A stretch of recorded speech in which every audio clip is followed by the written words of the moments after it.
Hello and welcome to JK maths. I hope आप सब लोग अपने घरों पे सेफ होंगे। तो आज का चैप्टर है हमारा फॉरेस्ट इंस्पेक्टर वाले बच्चों के लिए जेके एसएसबी के, क्योंकि उन्होंने बोला था कि सर एक या दो चैप्टर हमारा बचा हुआ है उस सिलेबस का। बाकी सिलेबस हमारा मैथ्स का सारा कवर है, उनका एक या दो चैप्टर हमारा बचा हुआ था। वो मैथ चैप्टर आपका सीक्वेंस एंड सीरीज जो है एक ही वीडियो में आपका, इसी वीडियो में वन शॉट आपका पूरा कंप्लीट कर दूंगा। चाहे मुझे 1 घंटा लगे, चाहे 2 लगे, चाहे 3 लगे, लेकिन मैं इसी में आपका कंप्लीट करने वाला हूँ। ठीक है, तो स्टार्ट करते हैं अपना चैप्टर। अगर आप चैनल पे न्यू हो तो चैनल को सब्सक्राइब कर सकते हो, और बाकी का मैथ्स देखने के लिए जब आप अपने चैनल पे जाओगे, हमारे चैनल पे, अपने ही चैनल, आप ही का चैनल है, चैनल पे जाओगे, प्लेलिस्ट में जाओगे, प्लेलिस्ट में आपको यहाँ पे दिख जाएगा फॉरेस्ट इंस्पेक्टर का मैथ्स पोर्शन। ठीक है, यहाँ पे आपको सारा का सारा मैथ्स पोर्शन दिख जाएगा जो भी सिलेबस में है, फॉरेस्ट इंस्पेक्टर और वाइल्ड लाइफ गार्ड। एक दो चैप्टर जो बचा हुआ है वो भी मैं इसमें ऐड कर दूंगा। बाकी आप हमारे साथ फाइनेंस अकाउंट्स असिस्टेंट का पढ़ना चाहो तो वो भी आप पढ़ सकते हो। एक चैप्टर हम लोग कंप्लीट कर चुके हैं, दूसरा हमारा स्टार्ट होने वाला है। सेट थ्योरी जो है वो हमारा अब स्टार्ट होगा। ठीक है, तो शुरू करते हैं हम लोग सबसे पहले क्या पढ़ेंगे। चैप्टर का नाम हमने क्या देखा? चैप्टर का नाम है हमारा सीक्वेंस एंड सीरीज। क्या नाम है? Sequence and series. इसका मतलब कि ये दोनों डिफरेंट होंगे, सेम तो नहीं होंगे, क्योंकि अगर सेम होते तो नाम दोबारा बार बार क्यों रखना था, सीक्वेंस एंड सीरीज क्यों रखना था? या तो सिर्फ सीक्वेंस ही रखते या तो सीरीज ही रखते। लेकिन बहुत सारे बच्चे इसको क्या करते हैं, कंफ्यूज करते हैं। सीक्वेंस और सीरीज में कुछ डिफरेंस नहीं मालूम करते, उनको लगता है सीक्वेंस भी वही चीज़ है, सीरीज भी वही चीज़ है, कंफ्यूज करते हैं। तो देखो, सीक्वेंस में क्या है? सीक्वेंस होता है आपका अरेंजमेंट। अब देखो, मैं यहाँ पे इतना आपको साफ सफाई से लिख के आपका टाइम वेस्ट नहीं करूंगा। जो जो मैं बोलता जाऊंगा आपको पता है कि आपको ध्यान से वो लिखना है, पेन कॉपी लेके बैठना है। आपको पता है कि मेरे साथ किस तरह से पढ़ना होता है। अरेंजमेंट ऑफ नंबर्स, ठीक है, नंबर का अरेंजमेंट, लेकिन किस में? In specific order. ठीक है, इन स्पेसिफिक ऑर्डर।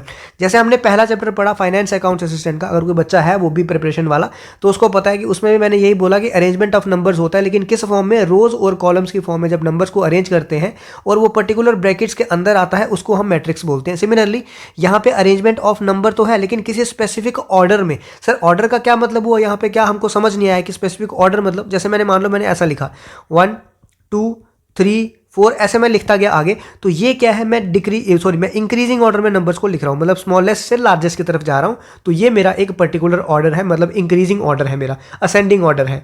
सिमिलरली अगर मैं आपको बोलूँ कि मैं ऐसे जा रहा हूँ 4 3 2 1, तो ये भी क्या है? मेरा डिक्रीजिंग ऑर्डर है, या फिर मैं डिसेंडिंग ऑर्डर इसको बोल सकता हूँ। तो ये पर्टिकुलर ऑर्डर है, एक स्पेसिफिक ऑर्डर है, एक पर्टिकुलर ऑर्डर है, एक तरीका है लिखने का। लेकिन अगर मैं ऐसा लिख दूँ कहीं बीच से, पहले 2 उठा लिया, फिर 1 उठा लिया, फिर 4 उठा लिया, फिर 3 उठा लिया, ये कोई पर्टिकुलर तरीका नहीं है। क्यों? क्योंकि इसमें एक पहले कम हो रहा है, फिर ये यहाँ पे 3 ज़्यादा हो रहे हैं, फिर एक कम हो रहा है, तो ये कोई पर्टिकुलर ऑर्डर नहीं है। तो इस केस में मैं इस चीज़ को सीक्वेंस नहीं बोलूँगा, लेकिन इन दोनों को मैं क्या बोलूँगा? एक सीक्वेंस बोलूँगा। तो इसका मतलब सीक्वेंस क्या हो गया? अरेंजमेंट ऑफ नंबर्स, लेकिन किसी स्पेसिफिक ऑर्डर में। ठीक है, आई होप आपको इतना समझ आ गया होगा सीक्वेंस के बारे में क्या होता है। अब बात करते हैं सीरीज के बारे में। अब सीरीज जो है ये आप वो नहीं समझना है इसको नंबर सीरीज। ठीक है, आपका वो नहीं है, नंबर सीरीज नहीं है, ये वो अलग है आपका। इसमें सीरीज का क्या मतलब होता है? सीरीज का मतलब है सम्मेशन। क्या मतलब है? सम्मेशन। अब सर यहाँ पे एक और वर्ड आ गया, सम्मेशन। सम्मेशन का मतलब क्या होता है? सम्मेशन का मतलब होता है ऐड करना ही होता है। क्या मतलब होता है? एडिशन ही होता है। तो यहाँ पे इसका मतलब होता है सम्मेशन ऑफ टर्म्स। ठीक है, इन अ सीक्वेंस। जो भी सीक्वेंस में टर्म्स है उसका क्या करना है? सबमिशन करना है, मतलब सम करना है। जैसे सपोज करो ये एक सीक्वेंस थी, जब ये सीक्वेंस थी तो इसकी मैं सीरीज बनाऊंगा तो क्या बनेगा? 1 + 2 + 3 + 4, ये मेरे पास क्या बनी? ये मेरे पास सीरीज बन गई। सिमिलरली ये सीक्वेंस है तो इसकी सीरीज क्या बनाऊंगा? 4 + 3 + 2 + 1, इस तरह से ये क्या बनेगी? इसकी सीरीज। अब देखो, सीक्वेंस में ऑर्डर मैटर करता है, क्योंकि यहाँ पे क्या है? Specific order.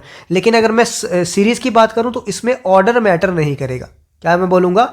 Order does not matter. यहाँ पे ऑर्डर मैटर नहीं करेगा। सर ऑर्डर मैटर यहाँ पे क्यों नहीं करेगा? वो भी हमको बता दो जरा। अब देखो, मैं चाहे 1 2 3 4 करूँ, 4 और 3 कितना होता है? 7 7 2 9 9 और 1 10, ये करूंगा तब भी मेरे पास 10 आएगा। अगर मैं यहाँ से जाऊँ 4 और 3 7, 3 और 2 7 और 2 9 9 और 1 10, तो तब भी मेरे पास यही आएगा। चाहे मैं इसमें ये भी करूँ, चाहे मैं इसमें ये करूं 2 + 1 + 4 + 3, तो क्या मेरे पास 4 और 1 3 2 1 2 1 3 3 4 7 7 3 10, तो यहाँ पे मेरे पास क्या आने वाला है? 10 आने वाला है। तो इस केस में मेरे पास ऑर्डर जो है वो मैटर नहीं करेगा। मैं किसी भी ऑर्डर में लिख सकता हूँ, फर्क नहीं पड़ता। लेकिन जब बात की जाएगी सीक्वेंस की तो मुझे एक पर्टिकुलर ऑर्डर में लिखना होगा। इतना आपको समझ आया? सीक्वेंस और सीरीज में फर्क क्या होता है, इतना आपको समझ आ चुका होगा। ये सारा आपका 11th 12th का ही है। अब देखो, ध्यान देना आप, थोड़ा सा ध्यान देना आप, क्योंकि इसमें थोड़ा सा आपको ये डिफरेंट है, मतलब ये चीज़ें हम लोग पहले नहीं पढ़ते। जो जनरल सिलेबस होता है ना जेकेएसएसबी का, कि जिसमें बाकी चैप्टर्स होते हैं, जो क्वांट होता है या वो पोर्शन होता है, ये चीज़ें जो है वो किसी किसी सिलेबस में मेंशन होती है, बाकी सिलेबस में नहीं होती। हो सकता है आपके लिए थोड़ा सा अलग हो। आप ध्यान से सुना मेरी बात। मैंने एक सीक्वेंस कंसीडर कर ली, मान लो 1, उसके बाद 2, उसके बाद 3, उसके बाद 4 और सो ऑन, ऐसा मैं चलता गया। ठीक है, अब मुझे जो फर्स्ट नंबर होता है सीक्वेंस का, हमेशा मैं सीक्वेंस को किससे रिप्रेजेंट करता हूँ? जनरली मैं ए से रिप्रेजेंट करता हूँ, जो एनसीईआरटी में दिया हुआ है। वैसे आपकी मर्जी है, आप ए से करो, बी से करो, सी से करो, एक्स से करो, वाई से करो, जिससे भी कर सकते हो, लेकिन जनरली क्योंकि मेंशन है एनसीईआरटी में तो हम उसी को लेके चलते हैं। तो जो पहला नंबर होता है मैं उसको रिप्रेजेंट करता हूँ ए, उसके पैरों में 1। जो दूसरा नंबर है उसको ए, उसके पैरों में 2। जो तीसरा नंबर है दोबारा ए, उसके पैरों में 3। सिमिलरली यहाँ पे 4, यहाँ पे 5। इस तरह से मैं क्या करता हूँ, सीक्वेंस को क्या करता हूँ, हर एक टर्म को मैं सीक्वेंस की रिप्रेजेंट करता हूँ। और ऐसे मैं जब चलता जाऊंगा तो लास्ट में मेरे पास कितनी टर्म्स आएंगी, मुझे थोड़ी ना पता है कितनी टर्म्स है। तो मैं मानता हूँ मेरे पास कितनी टर्म्स है इस सीक्वेंस में, मैं मानता हूँ मेरे पास n टर्म्स है। क्या बोलूंगा, मैं मानता हूं मेरे पास कितनी टर्म्स है, n टर्म्स है। तो मुझे ये बताओ, जब मैंने यहां पे 2 टर्म्स ली, मैंने मान लिया कि 2 टर्म्स है 1 और 2, तो लास्ट वाली टर्म जो थी उसको मैंने क्या लिखा, a2। अगर मैंने मान लिया कि 3 टर्म्स है तो जो लास्ट टर्म थी थर्ड वाली उसको मैंने क्या लिखा, a3। अगर मैंने मान लिया कि 5 टर्म्स है तो जो लास्ट वाली टर्म थी उसको मैंने क्या लिखा, a5। अगर मैंने मान लिया कि n टर्म्स है तो जो लास्ट वाली टर्म होगी उसको क्या लिखूंगा सर, an। आए ना अपने आप लाइन पे। तो ये तरीका होता है आपको बिल्कुल मतलब बेसिक से समझाने का, ये तरीका है कि आपको एक एक करके समझाओ, ऑटोमेटिकली आप यहाँ पे पहुंच जाओगे। अब मैं डायरेक्टली आपको यहाँ पे ये बोलता ना कि इसकी लास्ट टर्म होती है an, तो हो सकता है कि आपको ना समझ आता, लेकिन जब मैंने ये बोला कि पहले अगर मैं 2 टर्म्स लेता हूँ तो उसकी लास्ट टर्म क्या होती है 2, उसको कैसे लिख रहा हूँ मैं, a2। 3 टर्म्स ले रहा हूँ, उसकी लास्ट टर्म क्या है 3, उसको कैसे लिख रहा हूँ, a3। 5 टर्म्स लेता हूँ, 5 टर्म की लास्ट टर्म कौन सी है 5, तो उसको क्या मैं लिख रहा हूँ, a5। फिर उसके बाद मैं अगर n टर्म्स लेता हूं तो उसकी लास्ट टर्म कौन सी आएगी, an। तो यहां से आपका जल्दी समझ आपको आता है। इतना समझ आपको आ गया।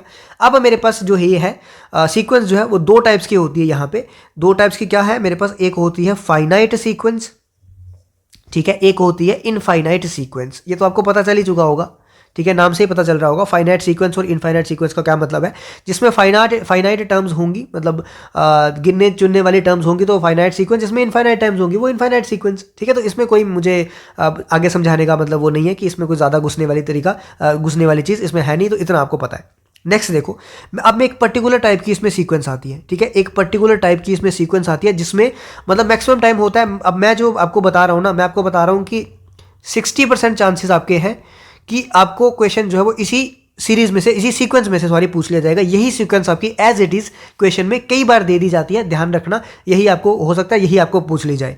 तो क्या सीक्वेंस होती है वो, मेरे पास एक सीक्वेंस होती है 1 1 2 3 5 8 ऐसे चलती जाती है। ये पर्टिकुलर मेरे पास सीक्वेंस है, इसका कुछ नाम होता है, नाम तो मैं अभी बाद में आपको बताता हूं, लेकिन ये सीक्वेंस है क्या। देखो मैंने क्या बोला, फर्स्ट टर्म मतलब a1 होती है। ये कौन सी टर्म है, सेकंड टर्म, तो ये क्या होगा a2। ये कौन सी टर्म है, थर्ड टर्म, तो ये क्या होगी a3। ये है फोर्थ टर्म तो ये होगी a4। ये है फिफ्थ टर्म तो ये होगी a5। ये है सिक्स्थ टर्म तो ये होगी a6। इतना आपको समझ आया ये क्या होता है, मतलब ये क्या हुआ, टर्म्स को कैसे लिखते हैं। अब मुझे खुद बताओ, इसमें जो a1 है और जो a2 है वो क्या आ रहा है, 1 आ रहा है। अब मुझे बताओ, अब आप मुझे खुद बताओगे कि a3 मेरे पास कैसे बन रहा है। a3 मतलब मेरे पास जो a3 वाली टर्म है, थर्ड टर्म, वो मेरे पास कैसे बन रही है। अगर मैं सेकंड टर्म मतलब इसके एक पिछले वाली टर्म और उसके भी एक पिछले वाली टर्म को ऐड कर दूं दोनों को, तो क्या मेरे पास उसकी अगली टर्म बन रही है कि नहीं बन रही है। हाँ सर, यहाँ पे देखने में तो यही लग रहा है। अगर इन दोनों को छोड़ दिया जाए फिलहाल, तो अगली मैं सीरीज की बात करूं, मतलब सीक्वेंस की बात करूं सॉरी, तो क्या होगा कि ये जो है, ये जो नंबर है 2, ये कैसे बन रहा है, उसके पिछले दोनों को ऐड करके। हाँ सर, इतना समझ आ गया। इसका मतलब ये 3 कैसे बन रहा होगा सर, इसके पिछले 2 को ऐड करके, मतलब 2 और 1 को ऐड करके। सर बिल्कुल सही बोला आपने। इसका मतलब ये 5 कैसे बन रहा होगा सर, इसके पिछले 2 को ऐड करके। बिल्कुल सही सर। और 8 कैसे बन रहा होगा, इसके 2 पिछलों को ऐड करके। समझ आपको आई क्या बोला मैंने, मतलब कोई भी नंबर जो है, कोई भी टर्म जो है वो कैसे बन रही है, उसकी पिछली 2 टर्म्स को ऐड करके। तो अगर मैं बोलूं कि a3 जो है वो कैसा बनेगा, वो बनेगा इसके पिछले 2 टर्म्स, मतलब a2 प्लस उसका पिछला एक और a1 को ऐड करके। बिल्कुल सही बोला आपने सर। अगर मैं बात करूं कि a4 की, कि a4 कैसे बनेगा, तो आप बोलोगे कि सर इसके पिछला मतलब a3, उसके भी पिछला एक और a2 को ऐड करके। बिल्कुल सही सर। सिमिलरली अगर मैं बोलूं a5 कैसे बना, तो वो कैसे बनेगा, a4 प्लस a3 को ऐड करके। सिमिलरली अब मैं बोलूं अगर आपको कि an कैसे बनेगा, क्योंकि ये कहां तक जा रही है, मैं इसको क्या बोलता हूं कि n टर्म्स है इसमें। लास्ट टर्म मैंने क्या बोला, हमेशा an है। अब ये ए एन बनेगा कैसे सर, इसका एक पिछली वाली टर्म, इसकी एक पिछली वाली टर्म मतलब n-1 होगी सर, ठीक है सर। इसका मतलब जैसे इसकी थी 5 की एक पिछली क्या होती 4, उसकी एक और पिछली 3, तो इसका मतलब इसकी एक और पिछली an-2 होगी। हाँ सर मुझे समझ आ गया सर, वैसे मुझे ना मतलब समझ तो आ गया, लेकिन फिर भी मुझे थोड़ी सी भी कन्फ्यूजन हो रही है, एक बार मुझे ना फिर से समझाओ। देखो ये 5 था, तो 5 का एक पिछला 4, उससे भी एक पिछला 3, तो 5 कैसे बना, एक पिछले को ऐड करके फिर उसका भी एक पिछला ऐड करके, ठीक है। या मैं ऐसे बोल सकता हूं कि 5 में से एक सब्ट्रैक्ट किया तो कितना आ गया 4, फिर 4 में से एक और सब्ट्रैक्ट किया तो कितना आ गया 3। सिमिलरली जब मैं n में से एक सब्ट्रैक्ट करूंगा तो क्या आएगा n-1। सिमिलरली n-1 में से दोबारा एक सब्ट्रैक्ट करूंगा मतलब n-1, इसमें से दोबारा एक तो कितना बन जाएगा n-2। इस तरह से मेरी क्या बनी, nth टर्म बनी। और an को मैं बोलता क्या हूं, इसको मैं बोलता हूं nth टर्म। क्या बोलता हूं, nth टर्म, या फिर मैं इसको बोलता हूं, इसका दूसरा नाम क्या है, इसका दूसरा नाम है जनरल टर्म। क्या नाम है, जनरल टर्म इसका दूसरा नाम है। समझ आया आपको ये सीक्वेंस बनी कैसे। अब ये जो सीक्वेंस बनी, ये जो nth टर्म है ना इसकी, इसको मैं रखता हूं आपकी ब्रैकेट में, क्यों, क्योंकि ये मेरे पास एक ऐसा एक्सप्रेशन बना जिसके बेसिस पे आपको क्वेश्चन में पूछा जाता है। अब ये लेकिन ये कब फॉलो करेगी, इसमें क्या है, n हमेशा ग्रेटर देन क्या होना चाहिए, 2 होना चाहिए, तभी ये सीरीज फॉलो करेगी। क्यों, क्योंकि आपने देखा कि क्या a1 के लिए ये सीरीज फॉलो कर रही है क्या, मतलब होना क्या चाहिए था, अगर मैं देखूं तो होना चाहिए था a1 जो है वो a0 का मतलब उससे भी पीछे एक और a-1 का सम होना चाहिए था, लेकिन क्या ये फॉलो कर रहा है क्या, इस केस में नहीं। a2 जो है वो क्या होना चाहिए था, a1 का प्लस a0 का, तो a0 तो टर्म होती ही नहीं है मेरे पास, a1 तो टर्म होती ही नहीं है कोई, इसीलिए ये पहली दो टर्म्स के लिए फॉलो नहीं करती। ये कहां से स्टार्ट होता है, n ग्रेटर देन 2, मतलब 3 से स्टार्ट होके ये आगे सीरीज जो है वो इस फॉर्म में कंटिन्यू करेगी। और इस सीरीज का नाम जो है, इस सीरीज को हम लोग बोलते हैं, ध्यान से सुनना, बहुत बार आपको एग्जाम में आएगा, फिबोनाची सीरीज, ठीक है। फिबोनाची सीरीज नहीं, सॉरी सीक्वेंस। अब जो कंप्यूटर वाले होंगे ना उनको पता होगा कि जब कंप्यूटर का कोई भी मतलब अब आईटी में जा रहे हो, किसी भी जॉब में जा रहे हो कंप्यूटर वाले, तो उनको जब इंटरव्यू होता है ना तो सबसे पहले उनको ये बोला जाता है कि भैया फिबोनाची सीरीज जो है हमको प्रोग्राम से बना के बताओ, प्रोग्रामिंग करो और आपको फिबोनाची सीरीज जो है वो बना के बताओ। तो यही प्रोग्राम होता है वहां पे, हमको यही चीजें वहां पे करनी होती है, ठीक है। इतना आपको समझ आ चुका कि सीक्वेंस एंड सीरीज होती क्या है, सीक्वेंस क्या होता है, सीरीज क्या होती है, क्या दोनों में डिफरेंस होता है। उसके बाद मैंने last term infinite term, sorry infinite series क्या होती है, फाइनाइट सीरीज क्या होती है, जनरल टर्म क्या होती है, ये टर्म्स बनती कैसे हैं, ये सारी चीज़ें मैंने आपको बता दी, फिबोनाची सीरीज के बारे में बता दी। तो ये चीज़ें आपको समझ जो है वो आ गई होंगी। अब थोड़ा सा मेरे को और आगे बढ़ने दो। अब देखो, अब आपका थोड़ा सा टेस्ट है, ठीक है, जो मैंने पढ़ाया उसका ही थोड़ा सा टेस्ट है। मैं आपके सामने कुछ सीक्वेंस रखता हूं, जैसे पहली सीक्वेंस मैंने रखी 2 4 8, यही इसी को आप नंबर सीरीज जब पढ़ते हो तो इसी को आप सीरीज बोलते हो, उस केस में कोई दिक्कत नहीं है। यही मैं इसीलिए बोल रहा हूं कि आपका जो क्वेश्चन है ना वो मैक्सिमम क्वेश्चन आपका जो सीक्वेंस एंड सीरीज का है, मुझे तो लग भी नहीं रहा कि इसका कोई पर्टिकुलर क्वेश्चन आपको पूछा जाएगा। ये आपका नंबर सीरीज में से ही निकाल दिया जाएगा, चैप्टर उसी में से निकाल दिया जाएगा, या तो आपका कहाँ से निकाल दिया जाएगा, ये जो एक फिबोनाची सीरीज है इसी में से निकाल दिया जाएगा, या फिर एक और मतलब कुछ चीज़ें आती हैं बीच में और, जिसमें इसमें अर्थमेटिक प्रोग्रेशन आएगा, जियोमेट्रिक प्रोग्रेशन आएगा, अर्थमेटिक मीन आएगा, जियोमेट्रिक मीन आएगा, उसमें से आपका क्वेश्चन निकाल दिया जाएगा। इसमें ज़्यादा घुसने की जरूरत है नहीं, ठीक है। बट फिर भी मैं आपको बेसिक से पूरा मतलब जितना चैप्टर है एनसीईआरटी में उस हिसाब से मैं आपको लेके जाऊँगा। ये मैंने आपको ये क्या दे दी, सीक्वेंस दे दी। मैंने क्या बोला कि बेटा मुझे क्या करो, मुझे इसकी nth टर्म आप निकाल के दे दो किसी तरीके से, मुझे नहीं पता इसकी nth टर्म क्या आएगी, मुझे निकाल के दे दो। तो आपने क्या किया, आपने किया कि सर हमने क्या एनालाइज किया, हमने ये एनालाइज किया कि पहले तो ये बोलो कि सर ये कौन सी टर्म है, ये A1 है, ये A2 है, ये A3 है, ये A4 है, ये A5 है, ये A6 है। सर हमने ये एनालाइज किया कि जो A2 था वो कैसे आया, A1 को जब मैं 2 से मल्टीप्लाई करता हूं तो मेरे पास A2 आता है, बिल्कुल सही बोला आपने। सर उसके बाद हमने दोबारा यही एनालाइज किया कि अगला नंबर जो है वो पिछले वाले को 2 से मल्टीप्लाई करके आ रहा है। सिमिलरली यहाँ पे भी जो है वो पिछले वाले को 2 से मल्टीप्लाई करके आ रहा है। सिमिलरली यहाँ पे भी इसको 2 से मल्टीप्लाई, यहाँ पे भी इसको 2 से मल्टीप्लाई। इसका मतलब सर जो nth टर्म होगी वो पिछले वाले नंबर को, पिछला मतलब n-1 को 2 से मल्टीप्लाई करने के बाद आएगी। मान रहे हो, जैसे 6th टर्म थी वो कैसे आई, जब मैंने 5th टर्म को 2 से क्या किया, मल्टीप्लाई, तब मेरे पास क्या आ गई 6th term. Similarly 4th term कैसे आई, जब मैंने 2 से मल्टीप्लाई किया किसको, 3rd टर्म को। सिमिलरली nth टर्म कैसे आएगी, जब मैं 2 से मल्टीप्लाई करूंगा किसको, n-1 टर्म को। समझे बात मेरी, बिल्कुल सर समझ गए। अब दूसरी सीक्वेंस तो आप खुद ही करोगे। अब सर हमको खुद दो, एक हमने आपने समझा दिया, अब हमें खुद दो, खुद करने दो। मैं लेता हूं 2 4 6 8 10 इस तरीके से मैंने क्या ले ली, एक सीक्वेंस ले ली और मैंने बोल दिया कि मुझे इसकी nth टर्म जो है वो निकाल के बताओ। आपने बोला सर आप अब चुप रहना, हमको सारा आता है, आपने समझा दिया, अब आप एक भी शब्द बोले तो हम आपसे नहीं पढ़ेंगे। बिल्कुल मैं कुछ नहीं बोलूँगा, ठीक है। मैं थोड़ी ना चाहता हूँ आप मेरे से ना पढ़ो, बिल्कुल पढ़ोगे आप। अब देखो सर, अब हम आपको समझाते हैं। सर अब क्या होगा ना, अब हमको दिख रहा है सर यहाँ पे क्या है, ये इसको ये है 2 × 1, सर ये है 2 × 2, ठीक है। लेकिन सर एक बात ये भी तो है, ये वाली टर्म जो है अगर मैं इसको 2 से मल्टीप्लाई करूं तो भी तो बन रहा है, लेकिन आगे देखो क्या ये वाली टर्म इसको 2 से मल्टीप्लाई करने पे बन रही है क्या? सर नहीं बन रही। इसका मतलब जो आप बोल रहे हो वो सही नहीं है। हाँ बिल्कुल सही। इसका मतलब इसको मैं 2 को 1 से मल्टीप्लाई करूं तो आएगा, इसको मैं 2 को 2 से मल्टीप्लाई करूं तो आएगा, इसको मैं 2 को 3 से मल्टीप्लाई करूं तो आएगा, इसको मैं 2 से 4 को मल्टीप्लाई करूं तो आएगा, इसको 2 से 5 को मल्टीप्लाई करूं तो आएगा। इसका मतलब हर एक टर्म को मुझे क्या करना पड़ रहा है, 2 से तो मल्टीप्लाई करना ही करना है। समझ रहे हो, 2 से मल्टीप्लाई करना ही करना है। अब डिपेंड करता है टर्म कौन सी है, ये फर्स्ट टर्म थी, ये सेकंड टर्म थी, ये थर्ड टर्म थी, ये फोर्थ टर्म थी, ये फिफ्थ टर्म थी। फिफ्थ टर्म कैसे आई, फिफ्थ टर्म क्या थी 10, कैसे आया 2 को मैंने 5 से मल्टीप्लाई कर दिया क्योंकि फिफ्थ टर्म थी। यहाँ फोर्थ टर्म कैसे आई, 2 को मैंने 4 से मल्टीप्लाई कर दिया। यहाँ थर्ड टर्म कैसे आई, 2 को 3 से मल्टीप्लाई कर दिया। सेकंड कैसे आई, 2 को 2 से कर दिया। फर्स्ट कैसे आई, 2 को 1 से कर दिया। nth कैसे आएगी, 2 को n से कर दूंगा। आगे समझ, आपको कराते कराते कराते मैंने आपको कंफ्यूज करके कहाँ ले आया ना डायरेक्टली एक बार nth पे। तो n कैसे आएगी, 2 को n से मल्टीप्लाई कर दूंगा। इसका मतलब ये क्या बन गई, मेरी जनरल टर्म बन गई। समझ गया मेरी बात? तो आपको क्वेश्चन ये भी पूछा जा सकता है कि आपको ये सीक्वेंस दी है, बताओ इसकी जनरल टर्म क्या बनेगी। एक क्वेश्चन आपको ये पूछा जा सकता है। दूसरा क्वेश्चन आपको इसका उल्टा पूछा जा सकता है कि आपको जनरल टर्म गिवन है।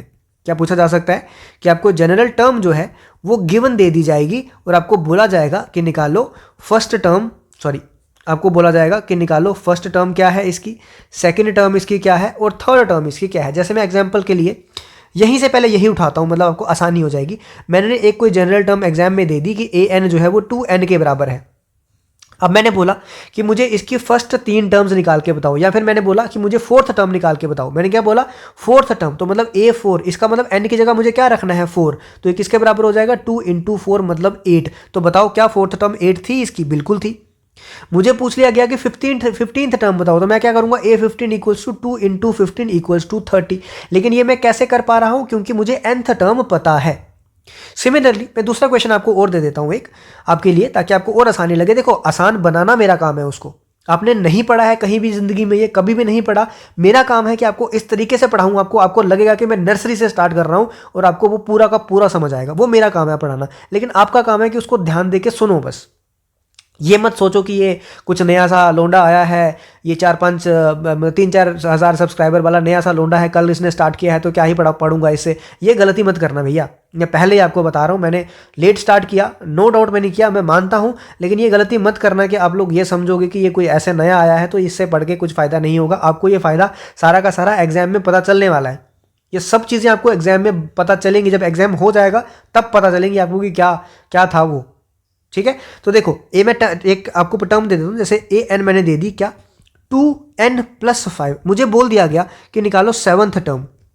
ऑप्शन में आपको क्या दे दिया जाएगा ना, ऑप्शन में आपको 4 ऑप्शन दे दिए जाएंगे 1 2 3 4। आपको बोल दिया जाएगा कि a7 किसके बराबर होगा, या फिर ऐसे बोल दिया जाएगा कि 7th term of the sequence क्या होगी, ठीक है। nth टर्म दे दी जाएगी, बोल दी जाएगा 7th term of the sequence, मतलब a7 निकालना है। a7 निकालना है तो मैं n की जगह क्या पुट करूंगा 7, तो 2 × 7 कितना होता है 14, तो कितना आ जाएगा 14 + 5, तो आंसर कितना आ जाएगा 19 आ जाएगा, ठीक है। तो इस हिसाब से जो भी ऑप्शन होगा 19 वाला वो आपको इसमें से चूज करना होगा। आई होप आपको जो है वो बेसिक्स क्लियर हो गए होंगे कि क्या होता है सीरीज, क्या होता है सीक्वेंस, किस तरह से सीरीज बनती है, nth टर्म कैसे बनाते हैं, nth टर्म दी होगी तो मैं सीक्वेंस कैसे बनाऊंगा। अब यहाँ से मैं पूरी की पूरी सीक्वेंस बना सकता हूँ, क्योंकि मैं a1 लिख सकता हूँ, a2 लिख सकता हूँ, a3 लिख सकता हूँ, a4, ऐसे करते करते मैं बहुत सारी सीरीज बना सकता हूँ, सीक्वेंस बना सकता हूँ। तो nth टर्म से मैं सब कुछ बना सकता हूँ। इतना आपको समझ आ चुका है। जब इतना समझ आ चुका है तो थोड़ा सा और आगे बढ़ते हैं, थोड़ा सा और अगर आगे बढ़े इसमें अब क्या आएगा, अब देखो अब आएगा कुछ पर्टिकुलर, ठीक है। ध्यान से सुनते रहना मेरी बात, क्योंकि मैं फालतू बातें नहीं करता हूं, मैं पढ़ाई के रिलेटेड ही बात करूंगा। यहाँ पे कुछ पर्टिकुलर सीक्वेंस यहाँ पे आएंगी, ठीक है। कुछ पर्टिकुलर सीक्वेंस आएगी जो कि एक पर्टिकुलर पैटर्न फॉलो करती होगी। क्या करती होगी, कुछ पर्टिकुलर सीक्वेंस जो कि एक पर्टिकुलर पैटर्न फॉलो करती होगी। वो सीक्वेंस अभी हमें यहाँ पे पढ़नी है, जिसमें पहली सीक्वेंस हमारे पास आती है AP। AP का मतलब होता है अर्थमेटिक प्रोग्रेशन, अभी आगे बताऊंगा आपको। उसके बाद आएगी हमारे पास जीपी। जीपी का मतलब होता है जियोमेट्रिक प्रोग्रेशन। तीसरी हमारे पास आएगी एचपी, जिसको बोलते हैं हार्मोनिक प्रोग्रेशन। ऑल्दो एचपी आपके सिलेबस में नहीं है क्योंकि ये एनसीईआरटी में मेंशन नहीं है, तो एचपी के बारे में अभी नहीं पढ़ेंगे, लास्ट में देखा जाएगा, आपको थोड़ा बहुत इसके बारे में बता दूंगा, अलग बात है। लेकिन हमको पढ़ना किसके बारे में है, एपी और जीपी के बारे में। अब देखो, अब यहाँ पे ध्यान से सुनो, कोई भी मुझे लास्ट में ये नहीं बोलेगा कि अब हमारा सर एक और चैप्टर बचा है, कौन सा, प्रोग्रेशन। एक चैप्टर आपका और लिखा हुआ है, प्रोग्रेशन और बॉड मास करके, ठीक है। अब बॉड मास की मुझे पढ़ाना पड़ेगा क्या, कि मतलब पहले क्या होगा, पहले ब्रैकेट होगा, ऑफ होगा, डिवाइड, मल्टीप्लाई, ऐड, सब्ट्रैक्ट, मेरे को बोलोगे मैं पढ़ा दूंगा, कोई इशू नहीं है। लेकिन मुझे लगता है कि आप कर लोगे, फिर भी आपको पढ़ना होगा तो मैं आपको ये भी पढ़ा दूंगा, आप लोग कमेंट करके मुझे बता देना। यहाँ पे ये जो मेंशन है ना प्रोग्रेशन करके, ठीक है। अब ये प्रोग्रेशन और ये प्रोग्रेशन यही है। यहाँ पे क्या आएगा आपका अर्थमेटिक प्रोग्रेशन, ये क्या है ज्योमेट्रिक प्रोग्रेशन, तो ये प्रोग्रेशन में ही आता है। तो ये कोई ऐसा मत बोलना कोई बंदा कि ये कुछ अलग चीज़ें हो गई, कुछ अलग चीज़ें नहीं है, वही चीज़ें हैं ये। तो आप लोग ऐसा मतलब वर्ड अलग पढ़ते हो ना, आपको लगता है कि पता नहीं सर कुछ अलग दे दिया होगा उसने, नहीं कुछ अलग नहीं होता, वो उसी में से कवर हो जाएगा। ये सीक्वेंस एंड सीरीज चैप्टर भी जो आपका है ना, मुझे तो 100% ये यकीन है कि आपका नंबर सीरीज में से ही कवर हो जाएगा, यहाँ पे आपका फिबोनाची सीरीज में से कवर हो जाएगा, या तो आपका इसी में से कवर हो जाएगा। इससे आगे आपको जाने की जरूरत ही नहीं पड़ेगी इस चैप्टर में, ठीक है। अब हम स्टार्ट करते हैं थोड़ा सा अर्थमेटिक प्रोग्रेशन के बारे में। पहले इसके बारे में पढ़ेंगे, 1 सेकेंड, 1 सेकेंड रुको जरा। पहले पढ़ेंगे किसके बारे में, अर्थमेटिक प्रोग्रेशन के बारे में पढ़ेंगे, इसके बारे में सब चीज़ें पढ़ेंगे, इसकी प्रॉपर्टीज़ के बारे में पढ़ेंगे जहाँ से क्वेश्चन आने के चांसेस हैं। फिर पढ़ेंगे ज्योमेट्रिक प्रोग्रेशन के बारे में, फिर अर्थमेटिक मीन पढ़ेंगे, फिर ज्योमेट्रिक मीन पढ़ेंगे। तो उसमें आपका लगभग चैप्टर जो है वो लगभग खत्म होने के लायक हो जाएगा, ठीक है। तो स्टार्ट करते हैं हम लोग अपना अर्थमेटिक प्रोग्रेशन। अभी ध्यान से सुन लेना, अभी चैप्टर जो है वो आपका मेन स्टार्ट हो गया है, अभी तो बिल्कुल बेसिक चल रहा था, अभी आपका थोड़ा सा एडवांस चलने वाला है, ठीक है। ध्यान से सुनो, यहाँ पे आपको टेलीग्राम और इंस्टाग्राम लिंक जो है वो मिल जाएगा, जहाँ से आप हमें कांटेक्ट कर सकते हो, कोई भी पीडीएफ चाहिए, कोई भी डाउट हो यहाँ पे पूछ सकते हो। और यहाँ पे प्लेलिस्ट पे जाने पे आपको यहाँ पे सबसे पहले आपको दिख जाएगा फॉरेस्ट इंस्पेक्टर का मैथ्स की प्लेलिस्ट दिख जाएगी। हो सकता है आप नीचे हो गई हो थोड़ी सी, बट वो आपको दिख जाएगी प्लेलिस्ट ऑप्शन में ही। आपको फाइनेंस अकाउंट्स असिस्टेंट का जो बच्चा है वो यहाँ पे हमारे साथ पढ़ सकता है। हमारा चैप्टर जो है वो एक कंप्लीट हो चुका है। जिसको पीवाईक्यूज चाहिए जेकेएसएसबी के, मतलब 2023 के पीवाईक्यूज आपको यहाँ पे मिल जाएंगे, बाकी 2021 के मिलेंगे, 22 के मिलेंगे, आगे आपको देखोगे आप लोग। मैं कांस्टेबल का मैथ्स आपको यहाँ पे मिल जाएगा, रीजनिंग के टॉपिक वाइज पीवाईक्यूज चल रहे हैं वो मिल जाएंगे, कंप्यूटर के पीवाईक्यूज चल रहे हैं वो आपको मिल जाएंगे, मैराथन सेशन यहाँ पे चलते हैं जिसमें मैं 70 से 100 एमसीक्यू के आसपास एक सेशन में लाता हूँ, वो आपको मिल जाएंगे। मैथ्स का पीवाईक्यू सेशन यहाँ पे जूनियर असिस्टेंट के लिए चल रहा है, वो मिल जाएगा। जेकेएसएसबी के प्रीवियस ईयर पेपर 21-22 वाले 11 पेपर थे, 24 वाले 16 पेपर थे, 25 वाले 14 पेपर्स थे। उसके बाद जूनियर असिस्टेंट के जो पेपर्स थे वो यहाँ पे मिल जाएंगे। जूनियर असिस्टेंट का मैथ्स आपको यहाँ पे मिल जाएगा। उसके बाद चैप्टर वाइज मैथ्स आपको पीवाईक्यूज यहाँ पे मिल जाएंगे। सारे जेकेएसएसबी के प्रीवियस ईयर पेपर 2021 से लेके 2025 तक सारे सॉल्व्ड पेपर आपको यहाँ पे मिल जाएंगे। रीजनिंग यहाँ पे मिल जाएगी। मैथ्स किसी भी एग्जाम के लिए आपको पढ़ना है यहाँ पे मिल जाएगा। मैथ्स मतलब क्वांट पोर्शन मिल जाएगा, और जेकेपीएसआई का जो मैथमेटिकल एबिलिटी वाला पोर्शन है वो भी सारा का सारा आपको यहाँ पे मिल जाएगा। आपको क्या करना है, सिर्फ और सिर्फ प्ले लिस्ट पर जाना है, वहाँ से जाके आपको सारी चीज़ें मिलने वाली हैं, ठीक है। तो आज के लिए आप ये चीज़ चैप्टर जो है वो ध्यान से देखो, पूरा चैप्टर ध्यान से पढ़ो, और आप चाहो तो और भी हमारे साथ पढ़ सकते हो, ठीक है। ठीक है, तो हम लोग बात करने वाले हैं अभी अर्थमेटिक प्रोग्रेशन के बारे में, ठीक है। अब प्रोग्रेशन क्या चीज़ है, देखो यही जो मैंने आपको बताया ना, कुछ पर्टिकुलर सीक्वेंस ऐसी होती हैं जिनका एक पर्टिकुलर पैटर्न होता है, जो एक पर्टिकुलर पैटर्न फॉलो करती है, उसी को हम लोग क्या बोलते हैं, प्रोग्रेशंस बोलते हैं। मतलब प्रोग्रेशन एक पार्ट ऑफ सीक्वेंस ही है। तो सबसे पहले मैं बात करता हूँ आपको अर्थमेटिक प्रोग्रेशन की। अब अर्थमेटिक प्रोग्रेशन में क्या होता है, मैं मान लेता हूँ, देखो मैं आपको एग्जांपल से आपको पता कि पहले मैं एग्जांपल से लेके आपको चलूंगा तो आपको ज़्यादा समझ आएगा एज़ कम्पेयर टू डेफिनेशन में आपको बोल दूंगा। तो ये मैंने एक नंबर ले लिया, मतलब सीक्वेंस ले ली, प्रोग्रेशन ले ली, सीरीज़ ले ली, आप कुछ भी बोल सकते हो इस समय, क्योंकि हमको अभी पढ़ना है। आपने बेसिक तो समझ लिया कि सीरीज़ और सीक्वेंस में डिफरेंस क्या होता है। अब आप चाहे बोलो कुछ भी, लेकिन फिर भी आप सीक्वेंस से बोलो तो अच्छा रहेगा। देखो क्या हो रहा है इसमें, मैंने कोई सीक्वेंस ली 1 2 3 4। अब मुझे ये बताओ कि ये 1 से 2 हम लोग कैसे पहुंच रहे हैं। कुछ ना कुछ ऐड करके भी पहुंच सकते हैं, मल्टीप्लाई करके भी पहुंच सकते हैं, मुझे पता है, ठीक है। अब मुझे ये भी चीज़ आपको भी पता है कि या तो मैं इसको ऐसा भी पहुंच सकता हूं, मैं कि × 2 करूं तब भी मैं पहुंच सकता हूं, या फिर मैं × 1 + 1 करूं तब भी मैं पहुंच सकता हूं, मैं किसी भी तरीके से पहुंच सकता हूं। लेकिन पर्टिकुलर जब मैं अर्थमेटिक प्रोग्रेशन की बात कर रहा हूं, तो इस केस में क्या होता है, नेक्स्ट टर्म जो है वो कैसे आती है, वो आती है प्रीवियस टर्म में कुछ ऐड करने से। क्या बोला मैंने कि नेक्स्ट टर्म जो है, यहां पे मैं लिख रहा हूं आपके लिए ताकि आपको इजीली समझ आ जाए। मैं आपको यहां से अब पूरा आगे तक लेके जाऊंगा, बिल्कुल बेसिक से। यही होता है बेसिक, यही समझाना बेसिक होता है। नेक्स्ट टर्म कैसे आती है कि अगर मैं लास्ट प्रीवियस, ठीक है, अगर मैं प्रीवियस टर्म में क्या करूं, कुछ ऐड करूं, तो यहां पे मैं पर्टिकुलरली वही लिखने वाला हूं जो मैं बोल रहा हूं कि लास्ट टर्म कैसे आएगी, सॉरी नेक्स्ट टर्म कैसे आएगी, प्रीवियस टर्म में मैं कुछ टर्म ऐड करूंगा। ठीक है, कुछ ऐड करूंगा। अब कुछ क्या ऐड करूंगा मुझे नहीं अभी तक पता, लेकिन मैं कुछ ऐड करूंगा। जैसे मैंने मान लिया कि यहां मैं 2 में टू में मैं कैसे पहुंच सकता हूं, जब मैं पिछली टर्म 1 में क्या ऐड करूं, 1 ही ऐड करूंगा तो मैं कहां पहुंच जाऊंगा, इसे 2 पे पहुंच जाऊंगा। ठीक है, तो मैं यहां पे +1 ऐड करूंगा तो मैं यहां 2 पे पहुंच जाऊंगा। सिमिलरली इस टर्म पे पहुंचने के लिए मुझे प्रीवियस टर्म में क्या करना पड़ेगा, अगेन +1 ऐड करना पड़ेगा, तभी मैं कहां पहुंचूंगा, 3 पे पहुंचूंगा। सिमिलरली मैं 4 पे कैसे पहुंचूंगा, अगर मैं प्रीवियस टर्म में कुछ ऐड करूं तो मैं कहां पहुंच जाऊंगा, 4 पे पहुंच जाऊंगा। अब आप देख रहे हो कि यहाँ पे जो कुछ मैं ऐड कर रहा हूं, ये कुछ जो है वो हर एक में सेम है। ठीक है, जो मैं कुछ ऐड कर रहा हूं वो हर एक टर्म में मैं सेम ही फिक्स्ड नंबर, इसको क्या बोलते हैं, ये जो मैं कुछ ऐड कर रहा हूं इसको बोलते हैं फिक्स्ड नंबर ऐड करना, और इसी को अर्थमेटिक प्रोग्रेशन में बोलते हैं कॉमन डिफरेंस।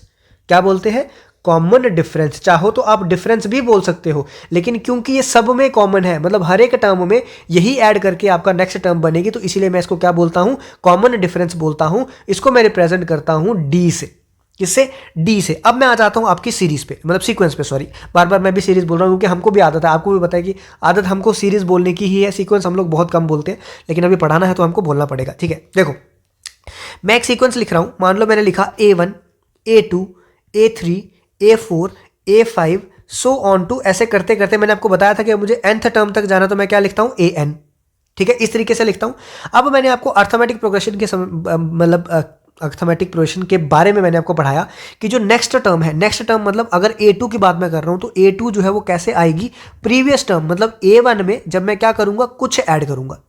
ठीक है, क्या करूंगा, कुछ ऐड करूंगा। अब मैंने कुछ ऐड का उसका नाम क्या दे दिया, डी दे दिया था, कॉमन डिफरेंस, तो मैं यहां पे क्या लिख लेता हूं, डी। तो A2 मेरा कैसे आएगा, जब मैं A1 में क्या करूंगा, कॉमन डिफरेंस ऐड करूंगा। सिमिलरली A3 मेरा कैसे आएगा, जब मैं A2 में क्या करूंगा, कॉमन डिफरेंस ऐड करूंगा। सिमिलरली A4 कैसे आएगा, जब मैं A3 में मतलब उसकी प्रीवियस टर्म में क्या करूंगा, D ऐड करूंगा। सिमिलरली अब देखो मैं यहां से आपको कहां तक लेके जाऊंगा, N तक लेके जाऊंगा। ध्यान से देखते रहना मेरी बात में क्या बोलता जा रहा हूं आपको।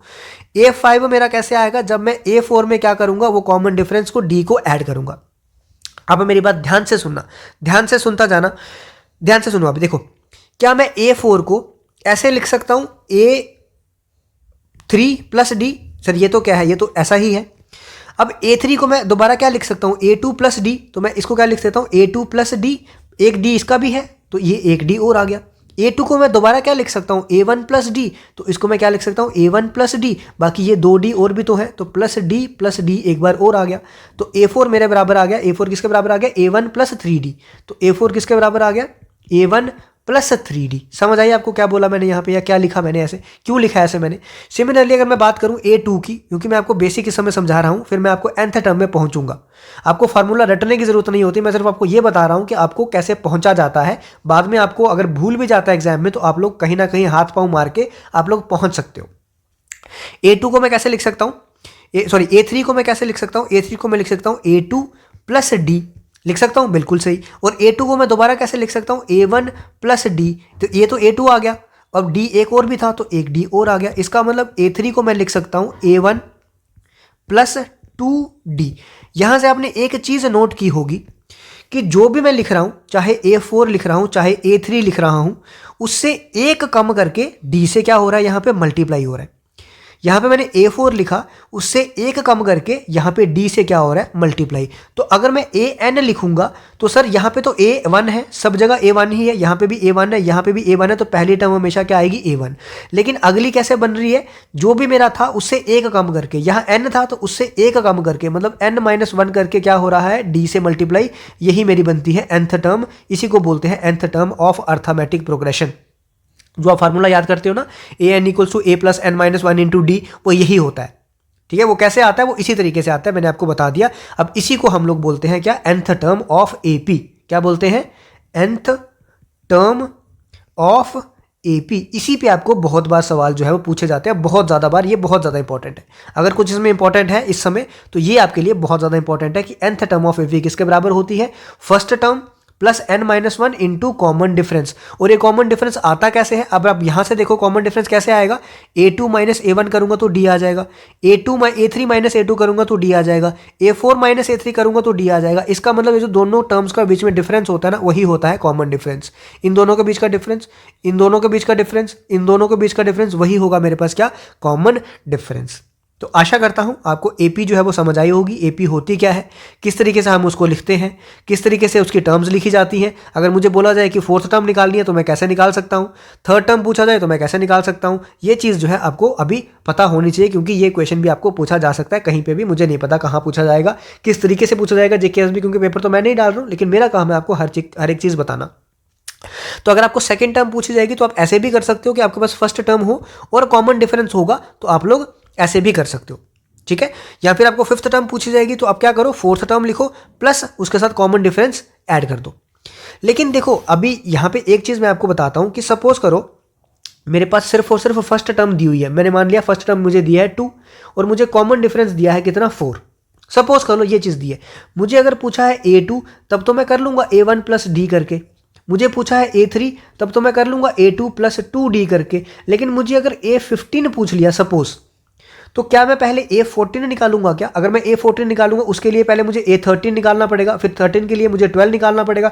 ऐसे करते करते मैं कहां तक नीचे जाऊंगा? मैं नहीं जा सकता, ये मेरे लिए बहुत लेंथी हो जाएगा। तो इसीलिए A15 को निकालने के लिए क्या होता है, डायरेक्टली मैं ये इस्तेमाल करता हूं A1, यहां से A1 प्लस 14D, क्योंकि A1 मुझे क्या है, गिवन है, और D भी मुझे गिवन है, तो इसीलिए मैं A1 का इस्तेमाल करता हूं। ये काम आता है इसके, ठीक है। तो A1 किसके बराबर है, यहाँ पे 2, और 14 इंटू डी कितना है 4, तो यहाँ से मेरा 2 प्लस 14 इंटू 4 कितना हो गया, 14 इंटू 2 मतलब 28, 28 इंटू 2 मतलब 56, 56 इंटू 56 प्लस 2 कितना हो गया 58। तो ये मेरा 15th टर्म आ गई, अगर पर्टिकुलर टर्म कोई आपको पूछी गई हो अर्थमेटिक प्रोग्रेशन में।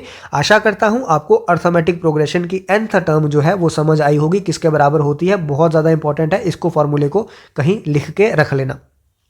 A1 को बोलते हैं फर्स्ट टर्म, ये होगी सेकंड टर्म, ये थर्ड टर्म, ये फोर्थ टर्म, ये फिफ्थ टर्म, सिमिलरली ये nth टर्म। ये आया सम नहीं, ये आया nth टर्म।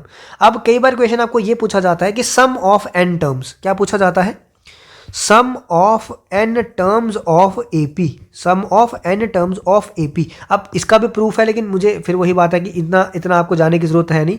तो SN, इसको क्या बोलते हैं, SN किसके बराबर होता है, n/2 into first term plus last term. चाहे तो लास्ट टर्म को L लिखो, या तो कई बार लोग इसको इस तरह से भी लिखते हैं, n/2 into A1 plus last term मतलब AN, इसको इस तरह से भी लिखते हैं। कई बार L लिखा होगा तो घबराना मत कि L क्या आ गया, यहाँ पे L का मतलब है लास्ट टर्म।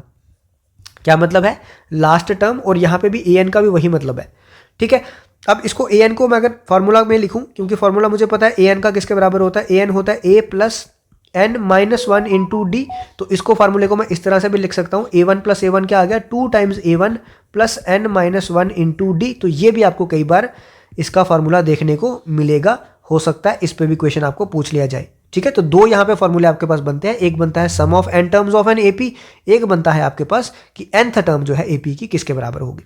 वहां से किस तरह से सीरीज निकालनी है अब आपको यहाँ से सारी पता चल चुकी होगी। ये आ गया अर्थमेटिक प्रोग्रेशन। अब पूछा जाता है आपको कई बार अर्थमेटिक मीन किसके बराबर है। क्या पूछा जाता है, अर्थमेटिक मीन।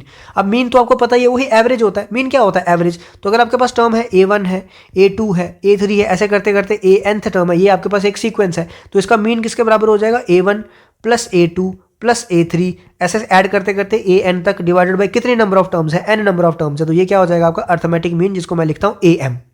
लेकिन क्वेश्चन आपको ये नहीं पूछा जाता कि इसका अर्थमेटिक मीन क्या होगा। क्वेश्चन आपको पूछा जाता है, दो टर्म्स दे दी जाती हैं A और B, बोला जाता है उनका अर्थमेटिक मीन क्या होगा। तो दो टर्म्स हैं अगर, तो दोनों को ऐड करके डिवाइडेड बाय जितनी नंबर ऑफ टर्म्स हैं दो, तो वो क्या हो जाएगा उनका अर्थमेटिक मीन।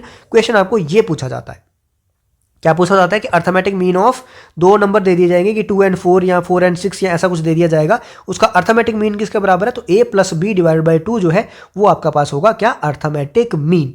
तो ये था आपका अर्थमेटिक प्रोग्रेशन। अब इसमें क्वेश्चन कितने सारे, हजारों लाखों क्वेश्चन बनते हैं, बहुत सारे। 10th की पूरी बुक का चैप्टर नंबर तो मुझे याद नहीं है, लेकिन 10th की जो बुक है उसमें पूरा का पूरा एक चैप्टर है, आई थिंक 5th चैप्टर होगा, 5th चैप्टर अर्थमेटिक प्रोग्रेशन के नाम से पूरा का पूरा एक चैप्टर है। अब चाहो तो जितने मर्जी क्वेश्चन उसके सॉल्व कर सकते हो। अब मैं यहाँ पे आपके सेशन के लिए, मतलब सेशन में इतने क्वेश्चन तो नहीं करा सकता, लेकिन हाँ मैं आपको क्वेश्चन तो कराऊंगा। अब मैं आपको थोड़ा सा बताता हूँ कि क्वेश्चन जो है अगर पूछे जाए इस केस में तो किस तरीके के पूछे जाएंगे। सबसे पहला टाइप इसमें यह बनता है कि चेक करो कि क्या टर्म्स जो है वो एपी में है कि नहीं है। मतलब आपको हो सकता है कि 2 सीरीज दे दी जाए, 3 सीरीज दे दी जाए, 4 सीरीज दे दी जाए, उसमें से पहला ऑप्शन ये दे दिया जाए कि सीरीज नंबर 2 कौन से नंबर ऑफ सीरीज, कौन सी टाइप की सीरीज है, क्या ये एपी सीरीज है, क्या ये जीपी सीरीज है, क्या ये एचपी सीरीज है, ऐसा पूछ लिया जाए। तो सबसे पहले आपको चेक कैसे करना है कि ये अर्थमेटिक प्रोग्रेशन में है या नहीं है। मैं मान लेता हूँ एक मुझे दे दिया गया, एक सीक्वेंस है 4, 10, 16, 22, ऐसे करते करते मेरे पास एक सीक्वेंस है और मुझे पूछा गया है कि चेक करो कि ये एपी में है कि नहीं है। अब मुझे चेक कैसे करना है एपी में है कि नहीं है, मुझे इन दोनों का डिफरेंस देखना है। ठीक है, मतलब अगली टर्म माइनस पिछली टर्म करके देखनी है। तो 10 - 4 करूंगा तो कितना आएगा, 6 आ जाएगा। फिर दोबारा उसकी अगली टर्म उसकी पिछली टर्म का डिफरेंस, मतलब 16 - 10 अगर करूंगा तो 6 आ जाएगा। सिमिलरली 22 - 16 अगर करूंगा तो क्या आ जाएगा, 6 आ जाएगा। इसका मतलब मुझे ये देखने को मिल रहा है कि कॉमन डिफरेंस, इसको क्या बोलते हैं, कॉमन डिफरेंस, जो कि मैंने आपको बता रखा जिसका नाम है डी। अगर कॉमन डिफरेंस क्या है, सेम है सभी टर्म्स में, इसका मतलब सीरीज जो है वो एपी में है। अगर कॉमन डिफरेंस सेम नहीं आएगा, इसका मतलब सीरीज एपी में नहीं है। जैसे मैं आपको एक एग्जांपल और दे देता हूं। जैसे मान लो कि मेरे पास आ गया 1 1 1 2 2 2 3 3 3, ऐसे करके कोई सीक्वेंस है चलती जा रही है। पहले मैं डिफरेंस देखूंगा इन दोनों का तो क्या आएगा, 0। इन दोनों का डिफरेंस कितना आएगा, 0। लेकिन यहाँ पे डिफरेंस कितना आ गया, 1 का। यहाँ पे डिफरेंस 0 का, यहाँ पे डिफरेंस 0 का, सिमिलरली यहाँ पे 1 का। तो आप देख रहे हो यहाँ पे कॉमन डिफरेंस सेम नहीं आ रहा, कहीं पे 0 आ रहा है, कहीं पे 1 आ रहा है। तो ये मैं बोलूँगा कि ये एपी में नहीं है। ये चीज़ याद रखना, ठीक है, ये एपी में नहीं है, ये आपको याद रखनी है। तो सबसे पहला क्वेश्चन आपका ये हो गया। उसके बाद आपका क्वेश्चन क्या पूछा जाएगा, उसके बाद जो दूसरा टाइप ऑफ क्वेश्चन आपको बनता है वो ये बनता है कि आपको दे दिया जाए ए।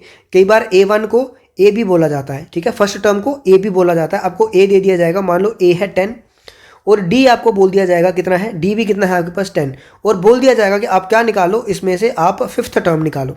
क्या बोल दिया जाएगा, फिफ्थ टर्म निकालो। तो फिफ्थ टर्म मतलब आपको अगर nth टर्म का फॉर्मूला याद है, an = a plus n - 1 into d, तो ही आप सारी चीज़ें निकाल सकते हो। फिफ्थ टर्म मतलब n की जगह क्या रखना है मुझे, 5। तो n की जगह जब मैं 5 रखूंगा तो a मतलब a या a1 क्या होती है, फर्स्ट टर्म लिखी, प्लस n की जगह 5 रखूंगा तो 5 - 1 इंटू डी।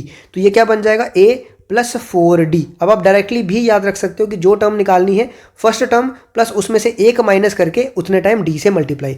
a कितना दिया है, 10, 4 इंटू डी मतलब 10, 10 प्लस 40 मतलब कितना हो गया, 50। इसका मतलब फिफ्थ टर्म कितनी हो गई, 50 हो गई। इस तरह से आपका दूसरा क्वेश्चन जो है वो बन सकता है। ठीक है, समझ आ गई। तीसरा क्वेश्चन आपको क्या बन सकता है, तीसरा क्वेश्चन आपको ये बन सकता है इस टाइप में कि आपको दे दिया जाएगा कि मान लो 5 - 5 -1 3 और 7 इज इन एपी। आपको खुद ही बोल दिया जाएगा कि ये क्या है, एपी में है। ये थर्ड टाइप ऑफ क्वेश्चन आपका बन सकता है। ये सारे बेसिक क्वेश्चन मैं बता रहा हूँ, बेसिक आपको जो बन सकते हैं, आपको खुद ही दे दिया जाएगा कि ये एपी में है। तो इसका मतलब आपको चेक करने की जरूरत नहीं है, उसने खुद ही बोल दिया कि ये किसमें है, एपी में है। आपको बोल दिया जाएगा कि फाइंड फर्स्ट टर्म, बोल दिया जाएगा क्या, find first term and common difference. क्या बोल दिया जाएगा, first term and common difference. First term तो आपको यहाँ पे दिख रही है कि फर्स्ट टर्म क्या है, -5। तो a1 लिखो या a लिखो, क्या लिखो, -5। कॉमन डिफरेंस क्या होता है, दूसरी टर्म माइनस पहली टर्म। ये मत कर देना कि पहली टर्म माइनस दूसरी टर्म कर देता हूँ, नहीं। कॉमन डिफरेंस होता है या तो a2 - a1, या तो लिख सकते हो a3 - a2, या तो लिख सकते हो a4 - a3, मतलब अगली टर्म माइनस पिछली टर्म। तो a2 अगर मैं देखूं तो यहाँ पे क्या है, -1, उसमें माइनस क्या करूंगा, a1 क्या है, दोबारा -1, तो यहाँ से मैं देखूंगा -1 + 5 तो कितना आ गया, 4। तो कॉमन डिफरेंस कितना आ जाएगा, 4 आ जाएगा। सिमिलरली मैं चाहूँ तो कॉमन डिफरेंस यहाँ से मैं निकाल सकता हूँ, 7 - 3 कितना होता है, 4। यहाँ से मैं निकाल सकता हूँ 3 - 1 कितना हो जाएगा, 3 + 1 मतलब 4। तो सबका कॉमन डिफरेंस सेम है, जो कि उसने पहले ही बोल रखा था कि एपी में है, इसका मतलब कॉमन डिफरेंस सेम होगा। यहां से आपको कॉमन डिफरेंस निकालना था। ये आपका फर्स्ट टाइप ऑफ क्वेश्चंस जो है ये आपके बन सकते हैं। ठीक है, फर्स्ट टाइप ऑफ क्वेश्चन आपको पता चल गए। फर्स्ट टाइप नहीं, सॉरी फर्स्ट टाइप नहीं, 2-3 टाइप मैंने यहाँ पे बता दिए कि जो बेसिक टाइप ऑफ क्वेश्चन है आपके एपी में अगर पूछा जाएंगे तो इस तरीके के आपको पूछे जाएंगे। ठीक है, इतना समझ आपको आ चुका है। ठीक है, सिमिलरली ये अगर क्वेश्चन है, इसमें अगर मैं A50th पूछूं, सपोज कर लो मैंने A50th पूछ लिया। अब आपको पता होना चाहिए A50th = A + 49D। ए भी आपको दिया है, डी भी आपको दिया है, तो कोई भी टर्म यहां से निकाल सकते हो। A29th पूछा होगा तो A + 28D, डी भी आपके पास है, ए भी आपके पास है, तो कुछ भी आप लोग यहां से निकाल सकते हो, आपकी मर्जी है। ठीक है, तो ये आपको पता चल चुका होगा अब कैसे निकालना है, किस तरीके से करना है। अब मैं आपको थोड़ा सा इससे और आगे लेके चलता हूँ, अर्थमेटिक प्रोग्रेशन में ही थोड़ा सा एक चीज़ और आगे लेके चलता हूँ। अब देखो नेक्स्ट टाइप ऑफ क्वेश्चन आपका क्या बोला गया है, डिटरमाइन द एपी। हमको एपी निकालनी है, मतलब हमको सीक्वेंस जो है वो निकालनी है, यहाँ पे खुद से बनानी है हमको सीक्वेंस। हमको क्या दिया है उसने, थर्ड टर्म हमको दे रखी है 5 के बराबर।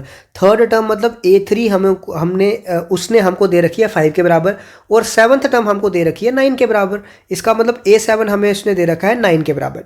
अब ये दो चीज़ें दी हैं, तो सर मैं कैसे निकालूंगा एपी? सर एपी मैं एक ही तरीके से निकाल सकता हूँ, अगर मेरे पास ए हो और डी हो तो इस तरीके से मैं एपी निकाल सकता हूँ। क्यों? सर मुझे पता है कि ए एन जो होता है कि इसके बराबर होता है a plus n minus 1 into d. तो यहाँ से अगर मेरे पास डी अवेलेबल हो, मेरे पास ए अवेलेबल हो, तो मुझे कोई भी टर्म निकालनी हो, चाहे फर्स्ट निकालनी हो, चाहे सेकेंड, चाहे थर्ड, मैं कुछ भी निकाल सकता हूँ। तो मेरे को ये दो किसी ना किसी तरीके से चाहिए ही चाहिए।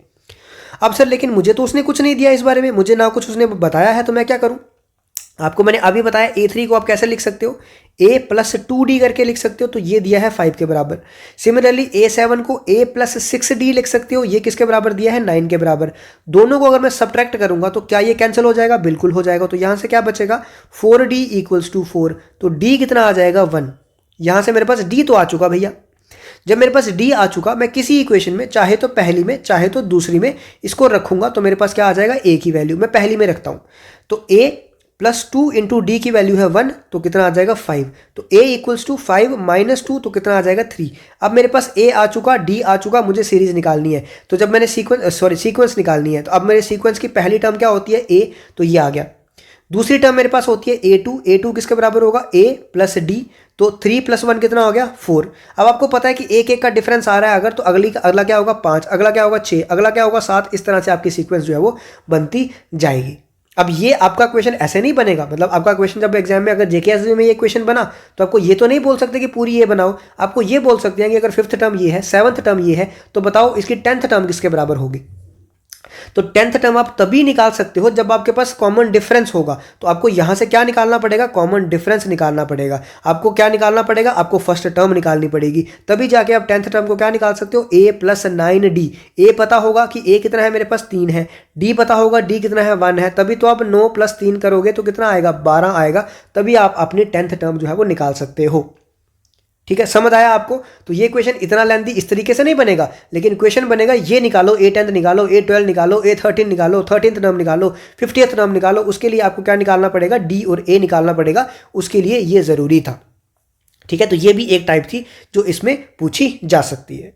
अब देखो ये खुद में एक चैप्टर है अर्थमेटिक प्रोग्रेशन, तो मैं नहीं चाहता कि आपको इस पूरे चैप्टर में घुसा के लेके जाऊं, क्योंकि इतना ज़रूरी है ही नहीं आपके लिए। तो आप लोग ज़बरदस्ती मत करो इसके लिए, जितना मैं पढ़ा रहा हूं उतना आपके लिए सफिशिएंट है। अगर इसमें से भी कुछ नहीं आता ना, तो इसका मतलब वो किसी को नहीं आता होगा।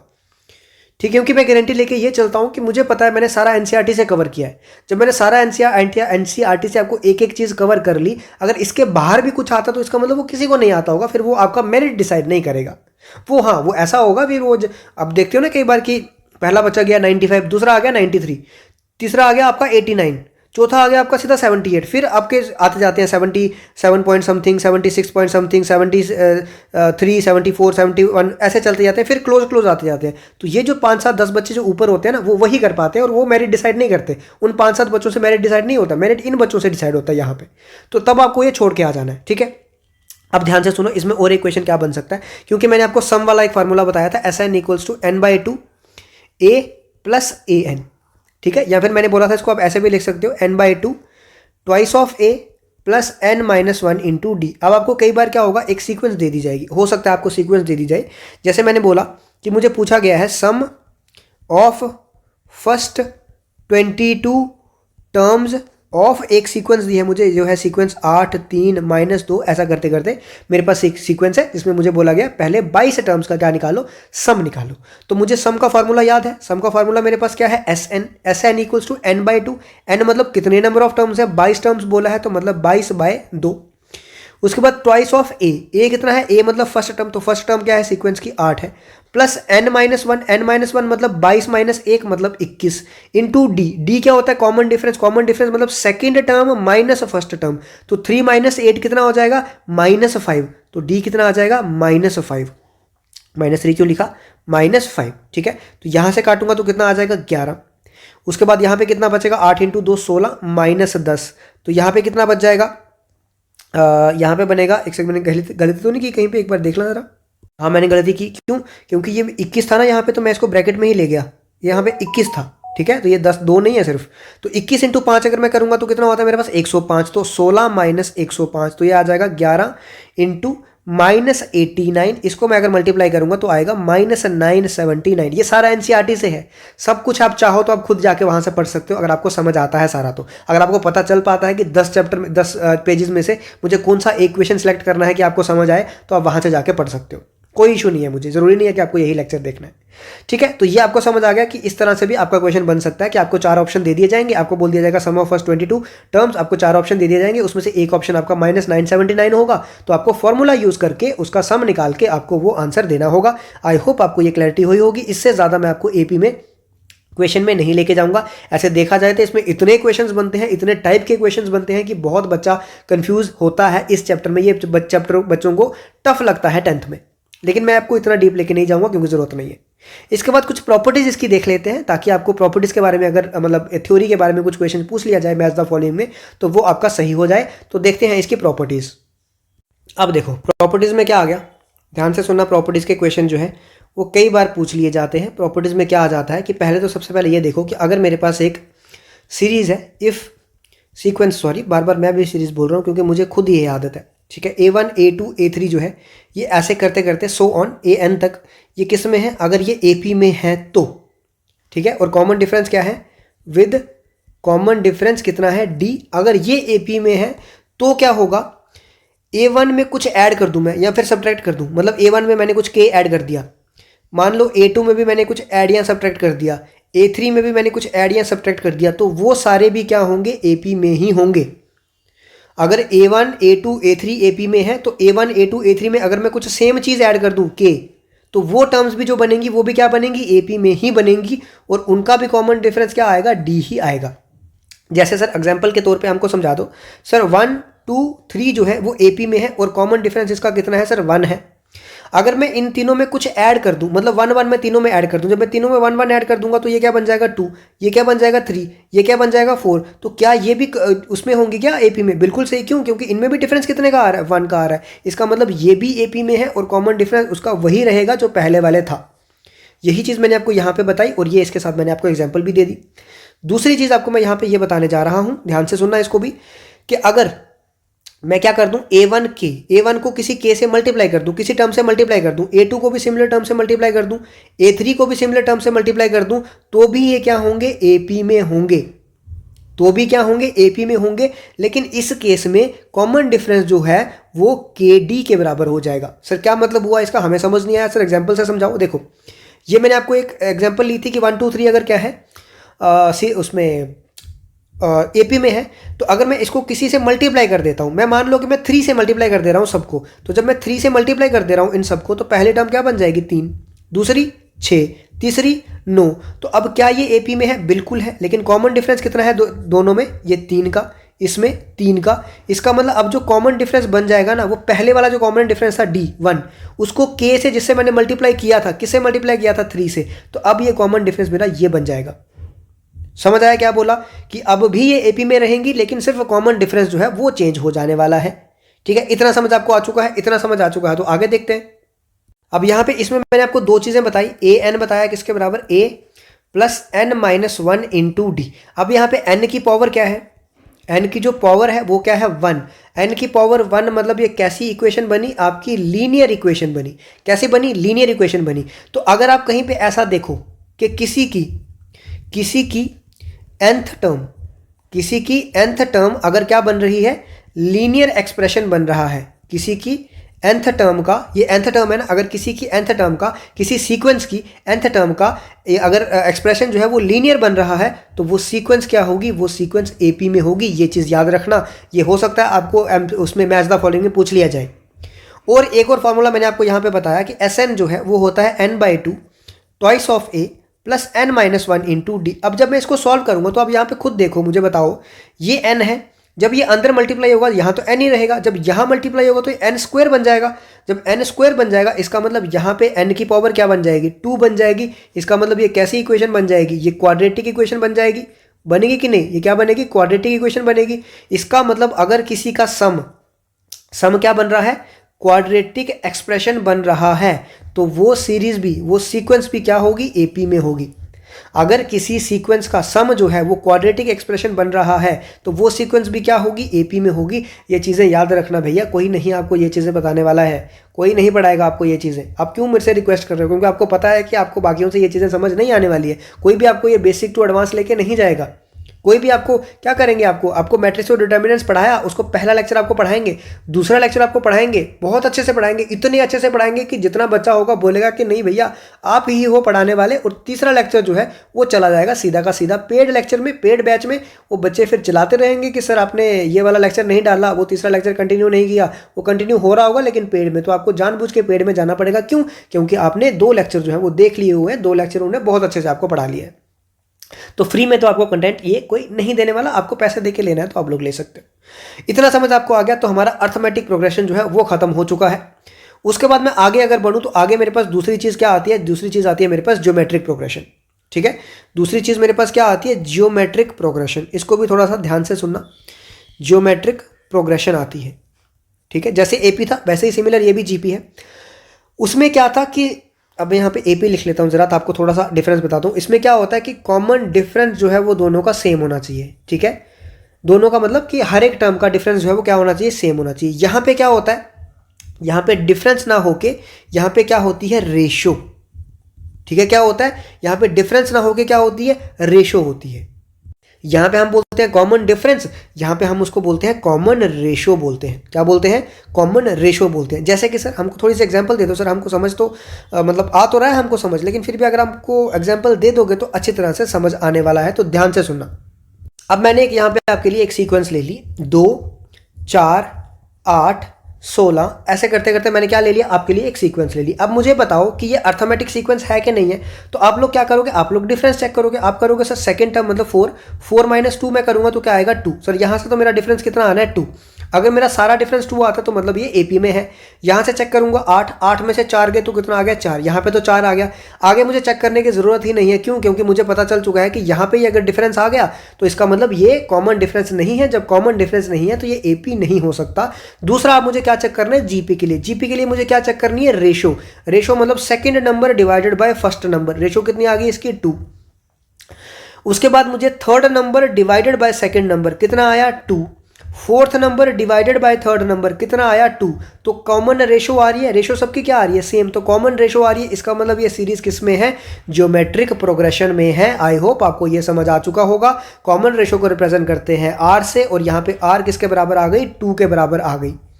इतना समझ आपको आया। जब इतना समझ आ गया तो जैसे हमने उसकी nth टर्म निकाली थी, अब इसकी भी nth टर्म निकालेंगे।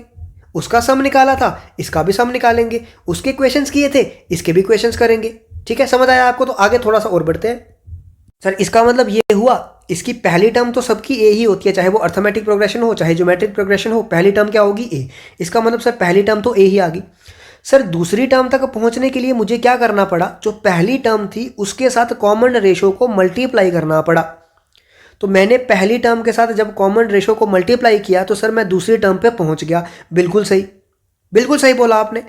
सर मैं तीसरी टर्म पे पहुंचना चाह रहा था, मैंने क्या किया, तीसरी टर्म के लिए जो दूसरी टर्म थी उसको मैंने कॉमन रेशो से मल्टीप्लाई कर दिया, तो मैं तीसरी टर्म पे पहुंच गया। मतलब जो दूसरी टर्म थी क्या, ए आर, उसको मैंने दोबारा कॉमन रेशो से मल्टीप्लाई किया, मतलब आर से मल्टीप्लाई किया, तो क्या बन गया, आर स्क्वायर। इसका मतलब अगली टर्म क्या आएगी अब, ए आर का क्यूब। इसका मतलब ऐसे में चलता जाऊंगा तो लास्ट टर्म आपकी क्या आ जाएगी सर, ए आर का एन आ जाएगी। यहां पे हो जाएगी आपकी गलती।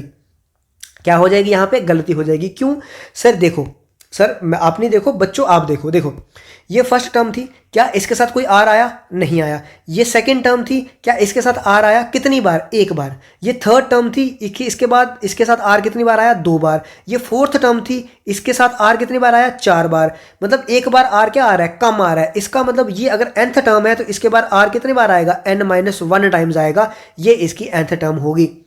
समझ आया आपको, nth टर्म क्या होगी, a इंटू आर n-1। क्यों, क्योंकि पहली टर्म के साथ आर नहीं था, दूसरी टर्म के साथ एक बार आर था।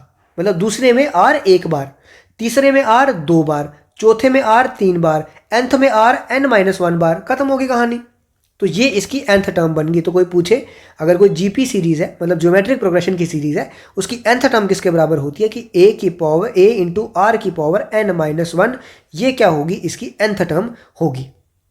समझ आया आपको? इतना समझ आ चुका है। और कॉमन रेशो जो है वो किसके बराबर होगी, यहाँ पे लिख भी देता हूँ, कॉमन रेशो आर जो है वो किसके बराबर होगी, second term divided by first term करो, या तो third term divided by second term करो, या तो fourth term divided by third term करो। ऐसे जितनी भी टर्म्स होगी, आगे वाली टर्म डिवाइडेड बाय पीछे वाली टर्म करो, तो आपका क्या आ जाएगा, nth टर्म आती जाएगी।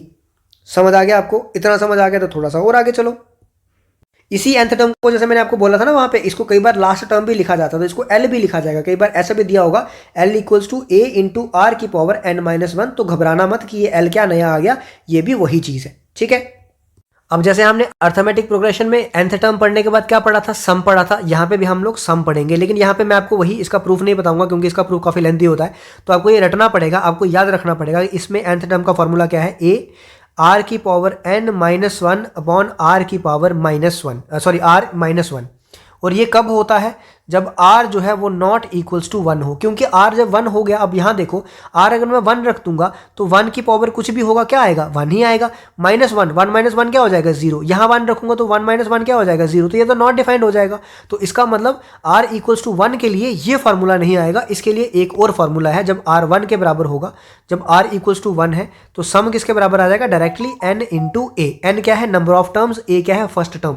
तो ये दो फार्मूले भी आपको याद रखने पड़ेंगे, ठीक है। और कोई चारा नहीं है। मुझे लगता नहीं है कि इसमें से क्वेश्चन आएगा, लेकिन देखो मुझे चैप्टर आपको पूरा पढ़ाना है। अब मुझे ये जरूरी नहीं है कि मुझे नहीं लगता कि ट्रिग्नोमेट्री में से, हाइट एंड डिस्टेंसेस में से क्वेश्चन आएगा। तो इसका क्या मतलब है कि मैं हाइट एंड डिस्टेंसेस कराऊंगा ही नहीं क्या, आपको पढ़ाऊंगा। मुझे नहीं लगता कि आपको 180 डिग्री से आगे कोई क्वेश्चन आएगा, मतलब कन्वर्जन में। लेकिन इसका क्या मतलब है, मैं पढ़ाऊंगा नहीं क्या आपको, मैं पढ़ाऊंगा। मैं 270 भी पढ़ाया मैंने आपको 270 360 तक भी बताया। ये अलग बात है कि मैं क्वेश्चन ज़्यादा नहीं कराऊंगा उसके, लेकिन मैंने पढ़ाया है, मैंने आइडिया आपको दे दिया है कि इन केस आपको आ जाए तो आपको पता होना चाहिए।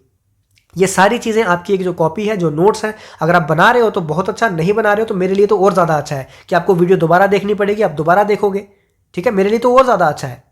तो आपको जैसे करना है आप लोग कर सकते हो। मेरा काम है पढ़ाना, मैं पढ़ा रहा हूँ, अच्छी तरह से पढ़ा रहा हूँ, और इससे अच्छा आपको कोई बेटर नहीं पढ़ा सकता, ये मुझे पता है। उसके बाद वहां पे मैंने क्या पढ़ाया था आपको, अर्थमेटिक मीन के बारे में पढ़ाया था कि दो टर्म्स होंगी तो अर्थमेटिक मीन किसके बराबर होगा। सिमिलरली यहाँ पे ज्योमेट्रिक मीन किसके बराबर होता है, √a इंटू बी। अब यहां से आपका एक क्वेश्चन जो है वो बन के आता है, बहुत तगड़ा क्वेश्चन, जो मैक्सिमम टाइम्स हो सकता है कि ये क्वेश्चन में से आपको पूछ लिया जाए। ये मैं कुछ ऐसे क्वेश्चन करवाता हूँ जिसको मुझे पता है कि मैक्सिमम टाइम, क्योंकि वो एसएससी एग्जाम्स में पूछे जाते हैं, रेलवे एग्जाम्स में पूछे जाते हैं, तो चांसेस होते हैं कि वो आपके एग्जाम में भी पूछ लिया जाएगा। ज्योमेट्रिक मीन पता चल गया आपको, ये है। सिमिलरली मैं अर्थमेटिक मीन की बात करूं तो किसके बराबर होता है, a + b डिवाइडेड बाय 2, ठीक है। ये पता चल चुका है। अब यहाँ पे भी जैसे हमने प्रॉपर्टीज पढ़ी ना, मतलब उसकी अर्थमेटिक मीन की, अर्थमेटिक प्रोग्रेशन की, वहाँ पे भी ज्योमेट्रिक प्रोग्रेशन की भी प्रॉपर्टीज है, बट इसमें मैं ज़्यादा जाऊँगा नहीं, इसमें कोई मतलब है नहीं इतना, आप इसमें पढ़ने की, इसकी प्रॉपर्टीज पढ़ने की जरूरत आपको नहीं है। अब मैं चलता हूँ उस क्वेश्चन पे जो आपको चांसेस है कि ये क्वेश्चन आपको पूछ लिया जाए। ध्यान से सुनना। अब देखो, पिछला आपने नहीं पढ़ा, नहीं ध्यान दिया, कोई दिक्कत नहीं है। आपको ये फार्मूला याद है AM और GM का, जो मैंने अभी आपको बताया, ये GM होता है, ये AM होता है। इस पे क्वेश्चन आने के बहुत ज़्यादा चांसेस है। ध्यान से इस क्वेश्चन को देखना।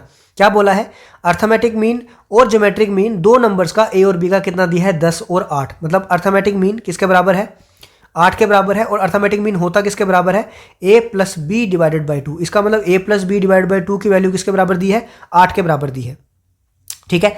सॉरी 8 नहीं है, ये 10 है। पहला क्या है, 10। तो ज्योमेट्रिक अर्थमेटिक मीन किसके बराबर दिया है, 10 के बराबर। इसका मतलब यहां से मैं देखूं तो a + b किसके बराबर है, 20 के बराबर है। सिमिलरली जो ज्योमेट्रिक मीन है उसकी वैल्यू दी है 8 के बराबर। ज्योमेट्रिक मीन होता है √ab, इसकी वैल्यू दी है 8 के बराबर। इसका मतलब ab की वैल्यू कितनी होगी, 8 का स्क्वायर। 8 का स्क्वायर मतलब 64। इतना समझ आपको आ चुका। अब आपके पास यहां से क्या बनेगी, इक्वेशन बनेगी। अब a की वैल्यू निकालोगे, दूसरी इक्वेशन में डालोगे। ऐसे क्वेश्चन को सॉल्व करने का मैंने आपको बहुत अच्छा तरीका बताया है कि क्या करो, 64 के क्या निकाल लो, फैक्टर्स निकालो। फैक्टर्स निकालूंगा, 2 से करूंगा, 2 से करूंगा तो कितना आ जाएगा, 32। फिर दोबारा 2 से करूंगा तो कितना आ जाएगा, 16। अब आपको यहां पे दिख रहा है कि एक फैक्टर मेरा 16 आ गया, दूसरा क्या आ रहा है, 2 × 2 4। तो 16 + 4 को ऐड करके मेरे पास 20 भी आता है, और 16 × 4 को मल्टीप्लाई करके 64 भी आता है। इसका मतलब एक नंबर 16 होगा, एक 4 होगा। मुझे इसने ये नहीं पूछा कि कौन सा 16 है, कौन सा 4 है। क्या उसने ये पूछा है क्या ए 16 है कि ए 4 है? नहीं पूछा। तो इसका मतलब एक 16 होगा, एक 4 होगा। मुझे नहीं पता आप कौन सा नंबर 16 है, कौन सा 4 है, बट इसने मुझे पूछा है कि नंबर्स क्या है, तो मैं बोल सकता हूँ आइदर ए जो है वो 16 हो सकता है या 4 हो सकता है, या फिर बी जो है वो 16 हो सकता है या फिर 4 हो सकता है। मतलब अगर ए 16 होगा तो बी 4 होगा, अगर बी 4 होगा तो सॉरी बी 16 होगा तो ए क्या होगा? 4 होगा। तो ये मेरे पास दो क्या आगे नंबर्स आगे, ऐसे क्वेश्चन आने के चांसेस बहुत ज़्यादा हैं, बहुत ज़्यादा चांस है कि आपको ये क्वेश्चन जो है वो पूछ लिया जाएगा।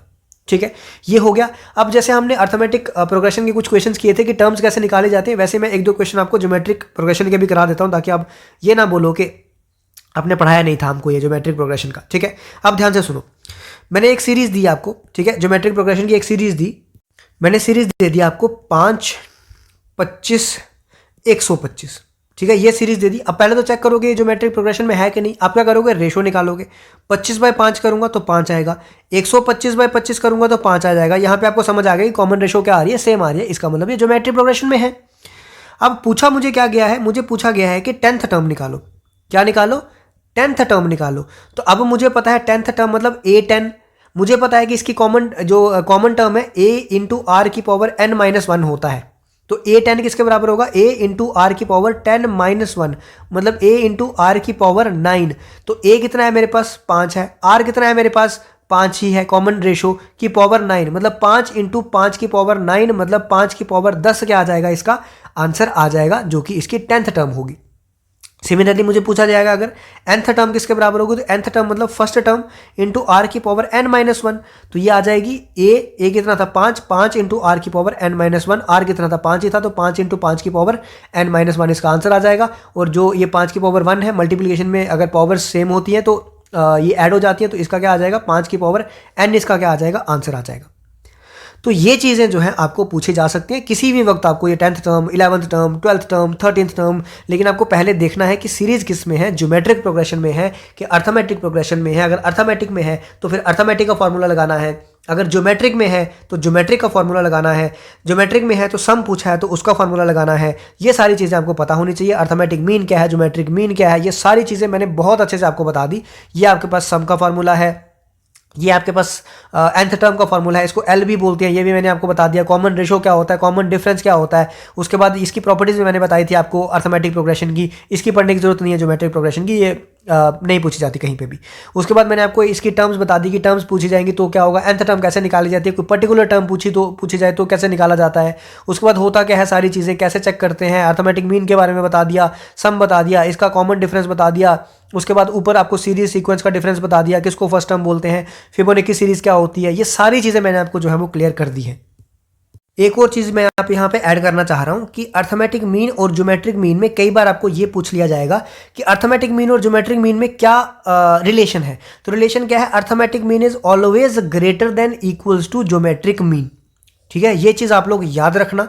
अगर आप लोग चाहो तो मैं आपको बता भी सकता हूँ कैसे आया। जैसे देखो, अर्थमेटिक मीन में आपके पास क्या आता है? आपके पास आता है a plus B divided by 2, और ज्योमेट्रिक मीन में आपके पास क्या आता है? Under root of a into B. अब कोई दो नंबर ले लो, मान लो मैंने यहाँ पे क्या ले लिया, यहाँ पे मैंने ले लिया 2, और यहाँ पे मैंने ले लिया क्या, मान लो 8 ले लिया b को। तो 2 + 8 डिवाइडेड बाई 2 कितना हो जाएगा? 8 + 2 10, 10 डिवाइड बाई 2 मतलब 5। यहाँ से मैं करूँगा तो 2 × 8 कितना हो जाएगा? 16। 16 का अंडर रूट कितना हो जाता है? 4। तो यहाँ पे आपने क्या देखा कि अर्थमेटिक मीन जो है वो क्या आ रहा है? ज्योमेट्रिक मीन से क्या आ रहा है? बड़ा आ रहा है। सर कोई और नंबर लेके देख लो, आप कोई और नंबर लेके देख लो। मान लो मैं कोई और नंबर ले लेता हूँ आपकी सेटिस्फेक्शन के लिए। मैंने यहाँ पे कोई और नंबर ले लिया। मान लो मैंने क्या ले लिया यहाँ पे, एक मैंने ले लिया 8 और एक मैंने ले लिया 16। 16 और 8 करूंगा डिवाइडेड, 16 और 8 नहीं, 16 और 4 ले लेता हूँ। क्यों ले रहा हूँ मैं ऐसा, वो भी बताऊंगा आपको। 16 और 4 ले लेता हूँ डिवाइड बाई 2 कितना हो जाएगा? 20 डिवाइडेड बाई 2 तो कितना हो जाएगा? 10। यहाँ पे मैं करूँगा 16 × 4, तो 16 × 4 कितना होता है? 64। 64 का रूट करूँगा तो 8। अब भी क्या आ रहा है? अर्थमेटिक मीन क्या आ रहा है? ज़्यादा। अब मैं ऐसे नंबर ही क्यों ले रहा हूँ? क्योंकि मैं ऐसे नंबर ले रहा हूँ जिसका अंडर रूट निकल के पूरा आ जाए। अगर आप ऐसा भी लोगे जिसका अंडर रूट निकल के पूरा नहीं आएगा, मतलब पॉइंट्स में आएगा, तब भी आप यही पाओगे कि अर्थमेटिक मीन जो है वो ज्योमेट्रिक मीन से या तो बड़ा आएगा या तो उसके बराबर आएगा। बराबर कब आएगा? जब a और b 1 होंगे। जब 1 होगा तो 1 + 1 2, 2 डिवाइड बाई 2 मतलब 1 हो जाएगा। अब यहाँ पे भी क्या होगा? 1 × 1, अंडर रूट ऑफ 1 कितना होता है? 1 ही होता है। तो उस केस में ये दोनों क्या आते हैं? बराबर। या और भी हो सकता है कोई वैल्यूज़ हो, मुझे नहीं पता, सारे मैंने भी चेक नहीं किए हैं, बट ये हमेशा ये ट्रू होगा कि अर्थमेटिक मीन जो है वो always greater than equals to क्या है, ज्योमेट्रिक मीन होगा। कई बार आपको हो सकता है ये रिलेशन आपको पूछ लिया जाए कि आपको 4 ऑप्शन दे दिए जाए कि क्या अर्थमेटिक मीन जो है वो ग्रेटर देन ज्योमेट्रिक मीन है, क्या arithmetic mean less than geometric mean है, क्या geometric mean greater than arithmetic mean है, उसके बाद या फिर arithmetic mean greater than equals to geometric mean है, कुछ इस तरह से आपको दे दिया जाए तो आपको वहां पे चूज करना हो कि कौन सा ऑप्शन सही है। तो आपका यहाँ पे 4th ऑप्शन जो है arithmetic mean always greater than equals to geometric mean होता है, ये आप नोट करके लिख सकते हो। ठीक है, इतना आपको समझ आया। अब क्या ये सर चैप्टर खत्म हो गया? नहीं, चैप्टर खत्म नहीं होता, चैप्टर कभी भी खत्म नहीं होते हैं। इनमें बहुत सारी चीज़ें अगर मैं बोलूँ तो इसमें लाखों क्वेश्चन मैं अर्थमेटिक प्रोग्रेशन की और ला सकता हूँ, ज्योमेट्रिक प्रोग्रेशन के ला सकता हूँ, और क्वेश्चन ला सकता हूँ, लेकिन इतना आपको पढ़ने की ज़रूरत इसमें नहीं है। जितना मैंने आपको पढ़ाया वो मोर देन सफिशियंट है इस चैप्टर के लिए। अर्थमेटिक मीन क्या होता है, मतलब अर्थमेटिक प्रोग्रेशन क्या है, ज्योमेट्रिक प्रोग्रेशन क्या है, आपके लिए ये ज़्यादा इंपॉर्टेंट था, वो मैंने आपको बता दिया। अब मैं थोड़ा सा आपको ना थोड़ा सा आइडिया आपको ये दे देता हूँ। तीसरी चीज़ मैंने आपको वहाँ पे ये बताई थी, हार्मोनिक प्रोग्रेशन क्या होता है, मतलब तीसरी चीज़ मैंने बोली थी ये आती है। थोड़ा सा आपको 5 मिनट मैं इसको आइडिया देके इस चैप्टर को यहीं पे क्लोज करूँगा। ठीक है, ध्यान से सुनना। हार्मोनिक प्रोग्रेशन और अर्थमेटिक प्रोग्रेशन आपस में रिलेट करते हैं। कैसे? मान लो मेरे पास एक अर्थमेटिक प्रोग्रेशन सीरीज है। सीरीज क्या है मेरे पास, मान लो मैंने 1 से स्टार्ट किया, 1 2 3 4 5 ऐसे चलती जा रही है, ये सीरीज है मेरे पास जिसमें 1 1 का डिफरेंस है, तो ये अर्थमेटिक सीरीज हुई। जब मैं इसका क्या कर दूंगा, रेसिप्रोकल ले लूंगा, मतलब 1/1 1/2 1/3 1/4 1/5, तो ये सीरीज मेरे पास जो बनती है वो क्या बनती है, हार्मोनिक प्रोग्रेशन सीरीज बनती है। मतलब हार्मोनिक प्रोग्रेशन सीरीज नहीं, सॉरी सीक्वेंस, बार बार मैं भूल जा रहा हूँ, सॉरी। हार्मोनिक प्रोग्रेशन सीक्वेंस जो है कैसे बनती है, जब मैं अर्थमेटिक प्रोग्रेशन का क्या लूंगा, रेसिप्रोकल लूंगा। क्या लूंगा, रेसिप्रोकल लूंगा, तो मेरे पास क्या बनेगा, हार्मोनिक प्रोग्रेशन बनेगा। समझ आया आपको ये चीज?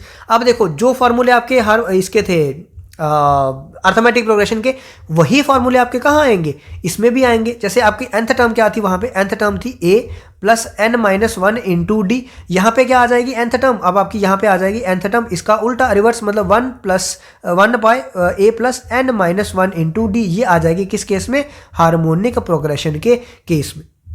ठीक है, समझ आया? लेकिन अगर मैं उसका फार्मूला देखूँ सम ऑफ n टर्म्स का, वो डिफर कर जाएगा, उसकी जरूरत भी नहीं है, आपको जाना ही नहीं है इतना ज़्यादा। आपको सिर्फ ये पता होना चाहिए था कि हार्मोनिक प्रोग्रेशन है क्या। आपको कई बार अगर ये चीज़ बोली जाए कि बताओ कि ये हार्मोनिक प्रोग्रेशन में है या नहीं है, तो आप क्या करो, उन टर्म्स को क्या करो, उल्टा करो। उल्टा करके चेक करो कि वो एपी में आती है कि नहीं। अगर एपी में आ गई, इसका मतलब वो हार्मोनिक प्रोग्रेशन में है। तो ये चीज़ें आपकी हार्मोनिक प्रोग्रेशन भी मैंने आपको बता दिया।